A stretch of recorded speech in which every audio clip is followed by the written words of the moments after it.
О, пришлось сесть поближе к костерку. Все что-то прям все холоднее и холоднее.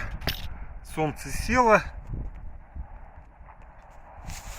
Солнце село и как-то так. Че он не настраивает, интересно.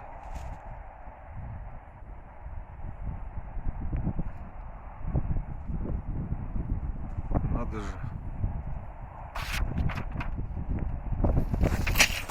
Ну вот. Началось. Ветер.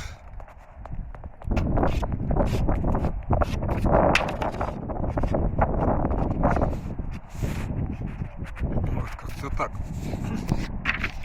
Так, вторая часть. 20-21 марта. День, дающий возможность обновить всю вашу жизнь. Несколько действий, которые обязательно нужно для этого сделать. Это, кстати, из Дзена.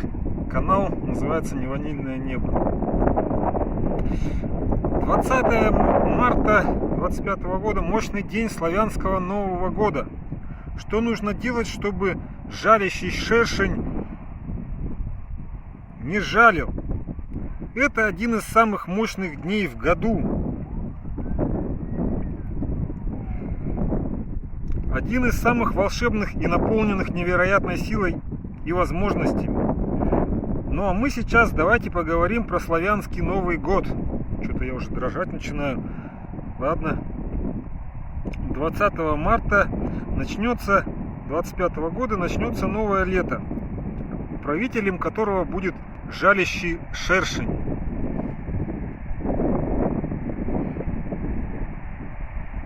Чтобы понять, что ждать от года, давайте посмотрим на характеристики шершня. Активность, трудолюбие, отвага, целеустремленность, отличное чувство юмора. Это у шершня чувство юмора. Ну, интересно, интересно. Так, сейчас я попробую заменить лист.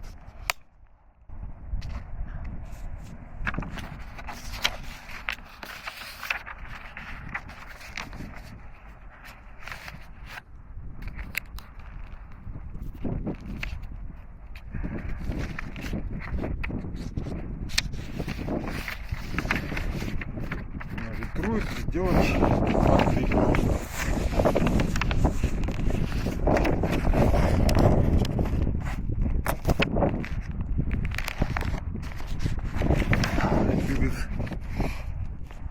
Продолжаем. Когда шершни живут не в согласии с собой, отказываются принимать себя, исследовать своему пути, у них начинают проявляться минусы характера. Упрямство, язвительность, склонность к глупым рискам и необдуманным поступкам. Упрямство, невозможность признать нежизнеспособность своих идей и слепое следование им во вред себе и тем, кто рядом. Костер стал. Немножко костер поснимаем.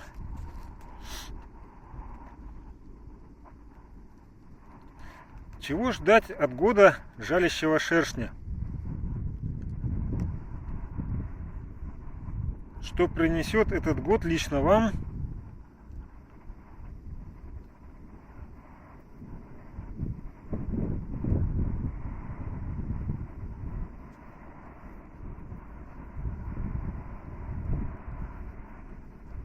Так, дальше.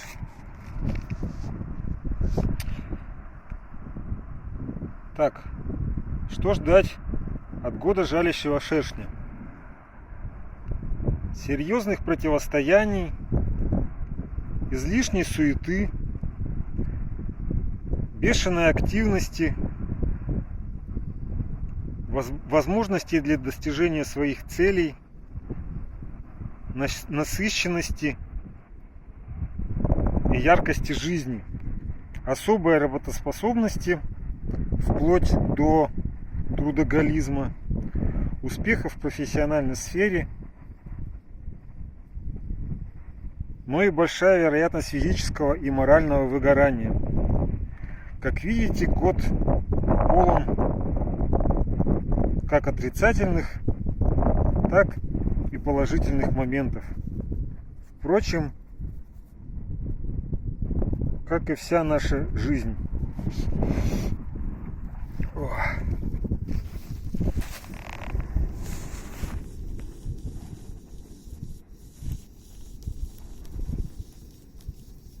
Что нужно делать, чтобы хозяин года явил свои самые положительные стороны?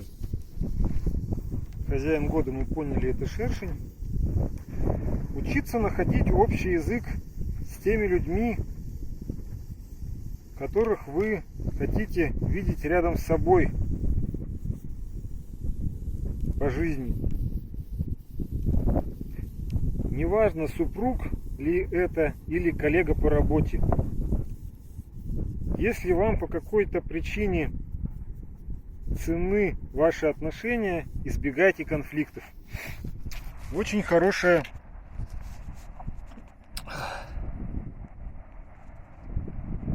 правило, принцип. Дальше. Гениальный Генри Форд сказал однажды: препятствия — это те страшные вещи,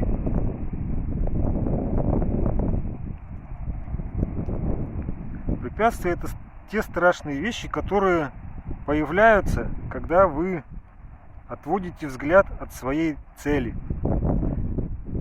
Это и должно стать девизом этого года.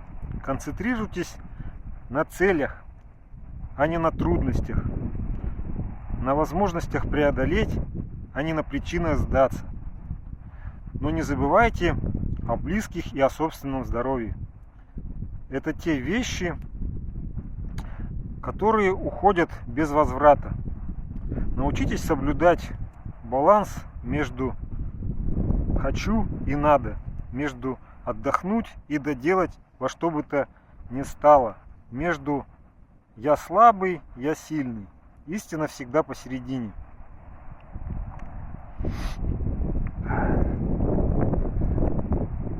Непременно будьте честны и этичны, иначе ваш успех будет похож на золото из мультфильма про золотую антилопу.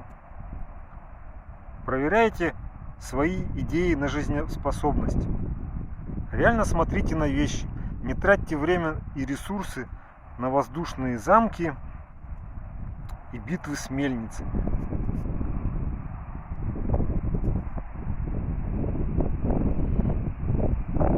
Занимайтесь своим здоровьем, профилактикой заболеваний. В этом году эта тема станет одной из главных. Не ждите, что кто-то другой позаботится о вас. Это ваша ответственность. Я весь дрожу, поэтому не обращайте внимания. Меня еще здесь не сожгло.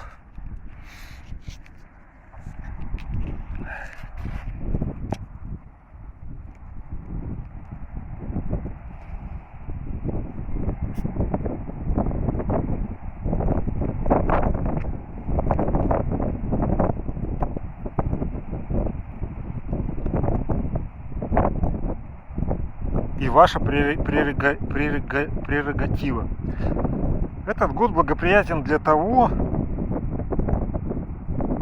чтобы лучше узнать себя, разобраться в своих целях и маршрутах, найти свое место в обществе и научиться взаимодействовать с ним во благо всем участникам процесса.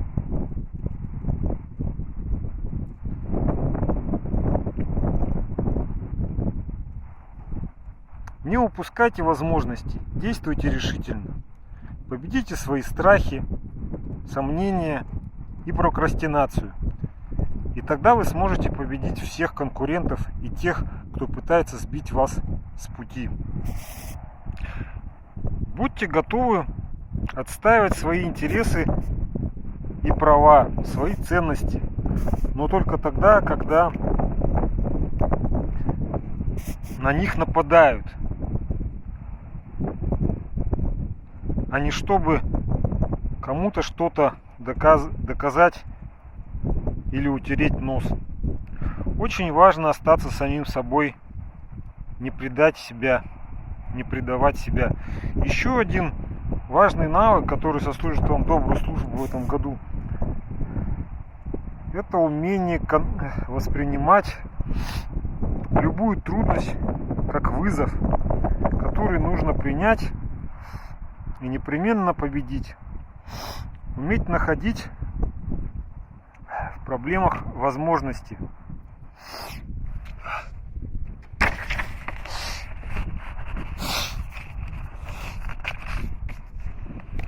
Сопли потекли. Ну да ладно, сейчас немножко осталось.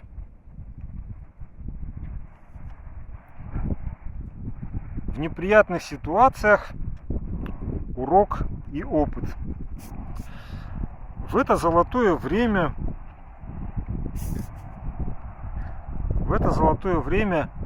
чтобы исправить свои ошибки, а значит и судьбу. Как провести день Нового года? Хороши будут родовые практики. Для тех, кто не знает,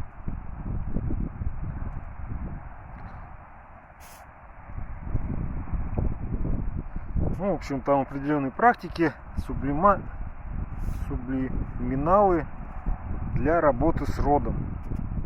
На праздничном столе должны стоять мед и выпечка, собрать за столом самых любимых и родных, славить свой род, благодарить высшие силы за свою семью и сродников, просить благополучия и здоровья для каждого, загадать заветное желание и обратиться к высшим силам, чтобы помогли его исполнить.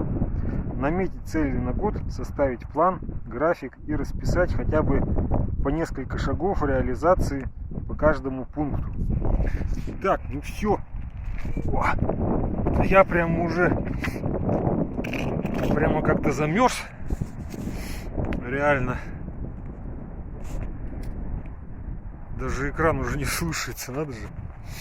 Вот такой у меня костерчик. Сейчас буду его тушить.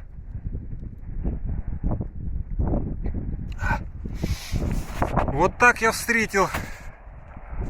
Вот так я провел этим летом. Даже брать не хочет, надо же.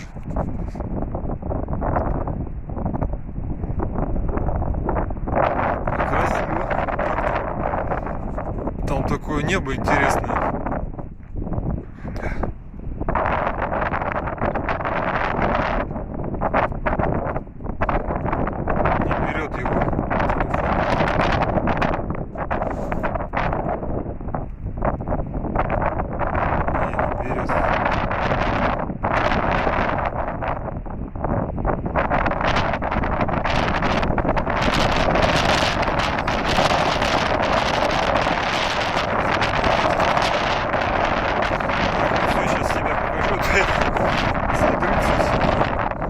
И пойду.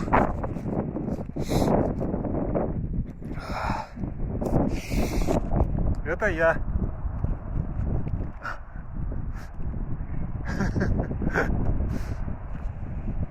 А вон там электричка едет.